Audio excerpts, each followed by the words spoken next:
Hello, my PBC family and friends. Pastor Brian here with a quick bite, living the Word. This morning, actually really last night it started, and then it kind of carried on this morning. I was just thinking about the disrest is the best word, unrest. That's the word I'm looking for. Disrest is not necessarily a word, but the unrest and the uneasiness that the world seems to be experiencing right now. Not only just here in America, but everywhere, and due to part of COVID and things of this nature.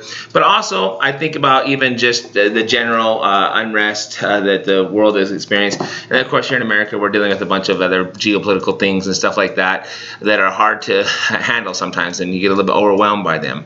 And what I wanted to encourage us in this morning is a word from Zephaniah chapter 3.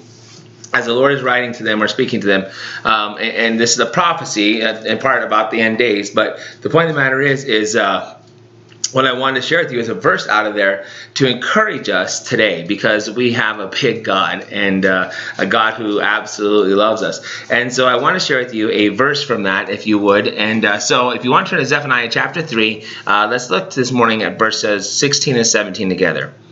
So it says, writing to us, and of course now whenever we read about Jerusalem, he's speaking to his children, obviously, but we are his children too. So we can take any one of these things, not in a replacement theology kind of idea, but we can take any one of these things and we can apply them to our own hearts and to our own lives. And I believe this verse or these verses today, this passage today, is essential for us to be willing to do, brothers and sisters. So he says in verse 16, he says, "In that day it shall be said to Jerusalem, fear thou not. And to Zion, let not thine hands be slack." So the idea here is, first he says, fear thou not. Now, we talked about fear the other day, and we talked about being afraid versus wisdom and so on and so forth. But we also talked about how there should be a fear in the Lord. But the point of the matter is, he's saying, hey, don't be scared. Don't be worried, right? And then he says, and I love how he says this, he says, "And let not thine hands be slack." Now, that doesn't necessarily mean we're going to be lazy or to keep being diligent, although I think there's definitely an application for that as well. But I think when we recognize that idea of the slack hands, this is literally what he's talking about. And I don't know if you will kind of visualize this today with me or not, with the shortness of the screen and stuff like this. But it means, when you get that depressed and kind of shoulders droop down, hands hang down, they go slack. It's like dejection, I don't know the right word is, just kind of like overwhelmedness, apathetic, things like this. Just kind of like, that's my wife's insight for me, thank you. But the point of the matter is he's telling us, don't let that happen to you. But why can we not let that happen to us? See, a lot of us right now, I think, are walking around that state kind of like, oh, when's this all going to end? Oh, when's this all going to be over? And he's saying, don't do that. Why? Because he tells us in verse 17 why we don't need to walk around dejected and fearful. He says, "The Lord thy God in the midst of thee is mighty." Now, this is one of those places, I'm going to be honest with you, this is one of those places I love the King James Version of the Bible so much, because there's no additional words added there. It's just straight to the point. Here's what he says. "The Lord thy God in the midst of thee."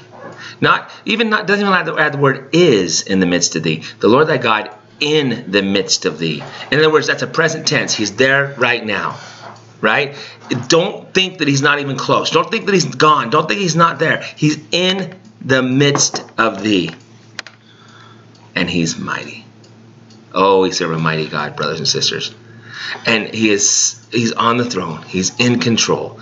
Well, if he's in control, then why is so many things happening? I love how many Christians have forgotten to read that their Bible actually promises us suffering. But I didn't know suffering meant that I'd have to wear a face mask. I didn't know that suffering meant that I might actually lose a little bit of income. I didn't know that suffering meant my kids might not be at school. I didn't know that suffering meant that I might have to disinfect all the time. I mean, come on, guys. Really? And then he says these words to us, though. "The Lord thy God in the midst of thee is mighty." And then he tells us what he's mighty about. He's mighty. He will save. He will rejoice over thee with joy. I love this. So he's going to save us. We understand that. He has joy in us. I've talked to you about that before, that we are the joy that was set before him. And then this beautiful wording. He says, he will rest in his love. In other words, we oftentimes we think the idea of we need to rest in his love. And we do need to rest in his love. But he's saying here, he will rest in his love. Because he understands the love wherewith he loves us is so mighty, is so great, that that's really all we need. Grace is an evidence of love. Grace it comes because of his love. Love is all I need is grace.